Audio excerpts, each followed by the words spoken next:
Update. My first daughter isn't mine biologically. Original post. I'm sorry, but this is a long read. While I was in college, I was paired with a very peculiar roommate. She didn't talk to me much and would always be away. She was very clean and organized, and I thank the heavens for it because all of my friends complained about their roommates, and I had gotten lucky. Jump 2 years later, she comes up to me to say that she is pregnant and may need some help from me. I asked who the father was, but she said it was a random guy she hooked up with and she couldn't even find him anymore. When I asked about her family, she said that she didn't have one. Her entire family was gone and she had been in foster homes most of her life. It only got out because she wasn't underage anymore. After that talk, she didn't say anything else. I noticed that she had strange patterns. She would wake up and leave super early and get back super late. The only times she asked me for my help while pregnant was when she went to discover the sex of the baby and to accompany her to one appointment which was a bit away from campus. Even then, we didn't talk much. She kept her routine and I kept mine. Sure, she was pregnant, but she acted like she wasn't. And to be honest, there wasn't much I could do anyway. She didn't slow down even when she got near her end of the pregnancy, and I'm sure this played a huge part in how things ended. She was 7 months pregnant and asked me to take her to the doctor because she was feeling a lot of pain. She was weird during the entire ride, talking nonsense. She said she wanted me to care for the baby and to never tell the baby about her. At this point, I was freaking out. This wasn't supposed to happen, so I was just agreeing to whatever she was saying. When we got to the hospital, they took her straight to be examined and later to have a C-section. Apparently, she had preeclampsia and her placenta was detached. At this point, I called a few friends of mine because I was freaking out. The doctors gave me some medicine because my blood pressure was very high and I was having a panic attack. I don't remember that part, but that's what they told my friends when they got there. Later, I learned that my roommates had died because of the birth, but the kid was alive. They said that they found a note on her belongings saying that I was the one who was supposed to care for the kid because she had no one else and didn't want her daughter to be raised by strangers like she was. I was so confused at the time. They said they would have to contact child services and I would have to file for adoption. This was at a weird time, or maybe the city was just messed up, because they only checked my background and if I had a job at a place to fall back on. And that was that. They just gave me a baby. I didn't think twice about it, because apparently the note that the roommates had left was a big thing and should be taken into account. They gave me the note to read and I wasn't supposed to ever tell the kid about her real mom. After a lot of time thinking, I came up with the idea to investigate her alongside my friends, which wasn't much since we were a bunch of idiots in college with not a lot of money. We could only find out that she was a night worker, and that nobody knew her much around college aside from a girl who was also a night worker and gave us the info. My friends told me to make up a pregnancy and have my parents care for the kid while I was in college. I'm not sure my parents ever bought the whole story, but they did love the kid and accepted to take care of her. The story was basically me getting pregnant on accident, and not telling them because I was ashamed, but coming back around because I realized that I needed help. 19 years later, I'm married with 2 kids who are mine, and my daughter who is mine but not by blood. I love all of them equally. I learned a lot after I graduated and had to care for her with the help of my parents. She's a bright kid and looks a lot like her mother, which makes me sad sometimes. She even says that we don't look alike, and I tell her she took after her father. I really wish I could tell her the truth. I feel so bad not doing it. I don't want her mother to be forgotten, especially by her own daughter. Now for the top advice before reading the update. Wow, very intense read. I can't imagine what you have been through. I immensely commend you for raising this child as your own. I don't think anything you did is something that you should feel the need to hide, and I can imagine this is weighing heavily on you. Eventually, your daughter is going to want to find out more about where she came from and who her father is. She is old enough now to understand the truth. I have a half-brother that my mother gave up for adoption before I was born. She didn't tell us until I was in my mid-teens, but I always had an inkling that something was amiss. It's hard to explain it, like a piece of me was missing. I wouldn't doubt that your daughter has a similar intuition. Yes, it was hard to learn the news that I had a sibling out there, but I felt no anger or resentment to my mother. Eventually, I began my search for my brother. After 5 long years of searching, we finally reconnected and have been back in our lives since. Finally, having the truth out there has been a huge weight off both of our shoulders. I know that if I was your daughter, I would want to know where I came from. She has a family that loves her. That's what truly matters. That's nice about you and your brother. The thing is that she is not the only one in the dark. The family doesn't know about the story as well. I'm afraid of everyone's reaction to this. I bet they will show you the same love you have shown your non-biological daughter. It would be hard for them to not be proud and love such a great person like you. You are one good dude, Opie. I wish you nothing but the best. Consider to have a private conversation with her. Let her be the first person to know. Let her decide if she wants the other family to know as well. It's her story the most if you decide to tell, and she needs the space to put it together herself first. You two going somewhere private is the best environment. Everybody knowing around her without her agreeing on this would stress her out even more. She deserves to be the one to know first. Explain the entire situation in a letter you give her while sitting next to her could be a good option. That way she can't interrupt the story and completely read your side before asking you hard questions. Also, write down everything you are worried about will happen because you told her. Why should you? You should trust her to tell everything, even if it's hard. It means you give her the truth about yourself and her in the most honest way you can.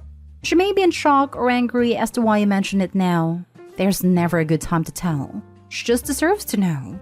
Her mother was alone, had no family left.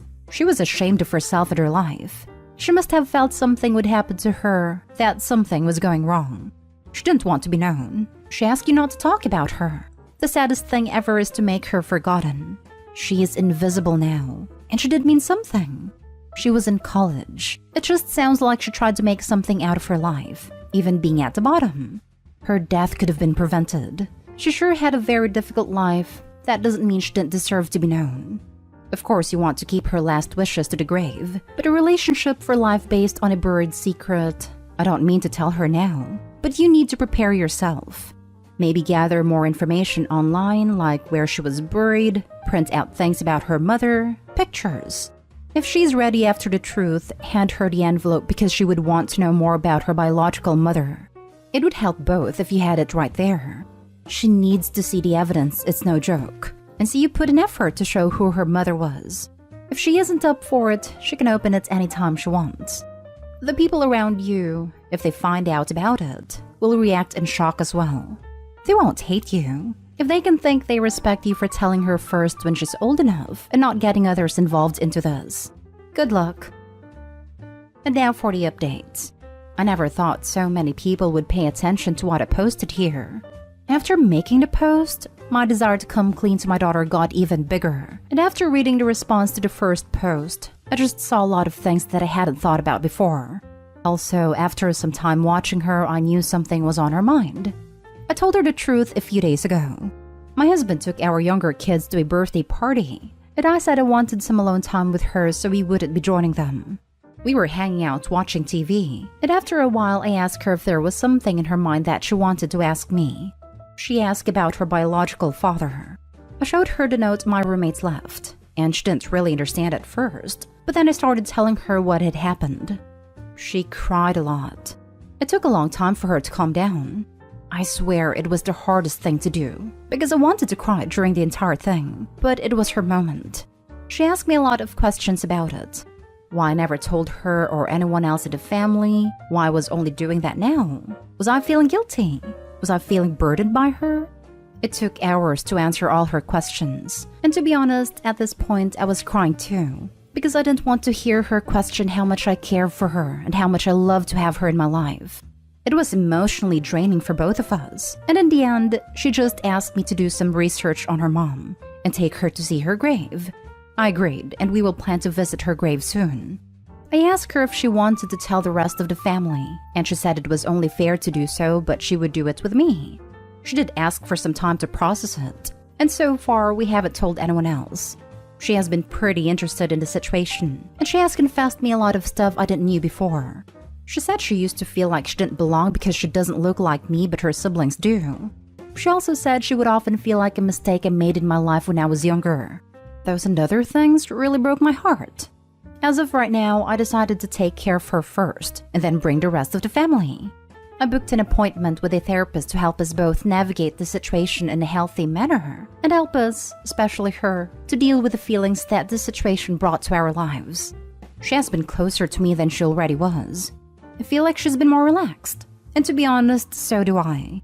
I know I made a promise to never tell her the truth, but it just didn't feel right to let the memory of my roommate die with me when she has a living child, even if the memory is just her name. You are the epitome of a real parent. I wish I could hug you. Your daughter is very lucky to have you. Thank you for the update. OP, I'm proud of you. I'm adopted too, but I wasn't given up. I was taken away. Being adopted is hard, but you did right by your girl. Good job. Just a random thought. Perhaps she could sign to one of those DNA testing sites like Ancestry.com or 23andMe. If a relative of hers is also on the same site, it will show up. And even if no relatives are found, at least she gets some clues about her heritage. Last story is titled, Update. Am I the a-hole for not inviting my adoptive parents to my wedding? Original post.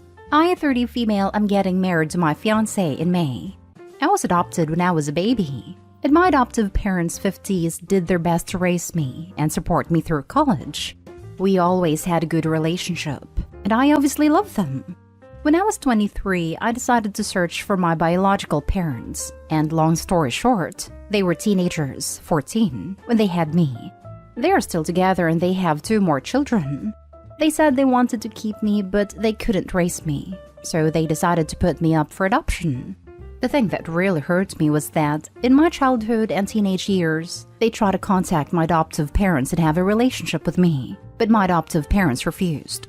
When I confronted my adoptive parents, they said that they were afraid that I might prefer my biological parents, so they tried to keep them away. I was hurt and disappointed, and decided to go low contact. Over the years, we managed to build a better relationship, but it's not like before. So for my wedding, I decided to ask my biological father to walk me down the aisle, and he obviously said yes.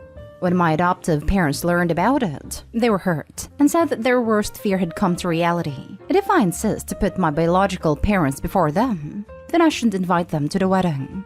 My answer was that they're not invited then. Since then, all my adoptive family are calling me an a-hole. So, am I the a-hole? Now for the top comments before reading the update. You're the a-hole. Biggest one I've seen yet. You chose the people who didn't choose you. You completely cut out the people who chose you. They could have adopted anyone, but they chose you. They sacrificed their lives to make sure you had a good one. Karma's real, and you'll get yours. Not the a-hole. You don't owe your adoptive parents anything for raising you. They wanted a child, so they were obligated to provide for you. I'm sure over the years you ask about your birth parents. They chose to keep vital information from you. Once you learned the truth, you went low contact to give yourself time to heal from the pain your adoptive parents caused. It's your decision who walks you down the aisle. Instead of respecting you and your decisions, they requested not to be invited. If they want to be in your life, then they need to accept that your birth parents are a part of your life. They can't dictate who you're bonds with. You're the a-hole. Does your fiancé have an opinion? This is a huge red flag, to be honest. I'd have ran for the hills by now. Poor fella and poor adoptive parents. I honestly feel heartbroken for them. Everyone sucks here. Your adoptive parents for robbing you of a chance to know your bio parents. But I understand their worries. But in my opinion, that's what you sign up for when you adopt a kid. Eventually, bio parents have to become a conversation. You, of course, correcting as hard as you did after you found out. It's okay to be mad, but dang dude, that's tough.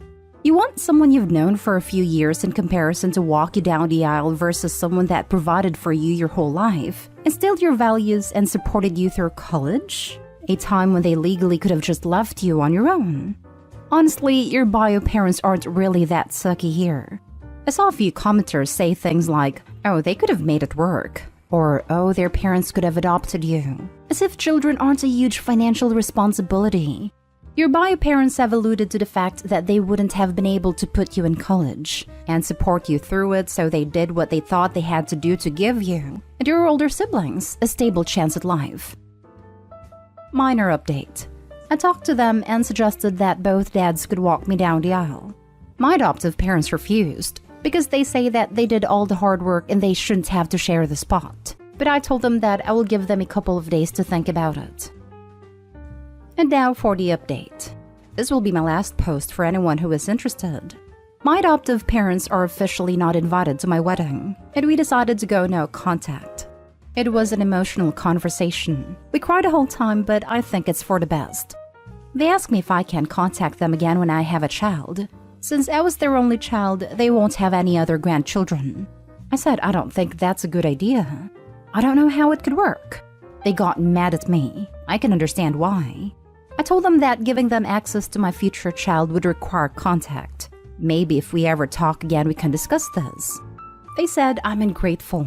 Well, a lot of people have said that. I guess I am.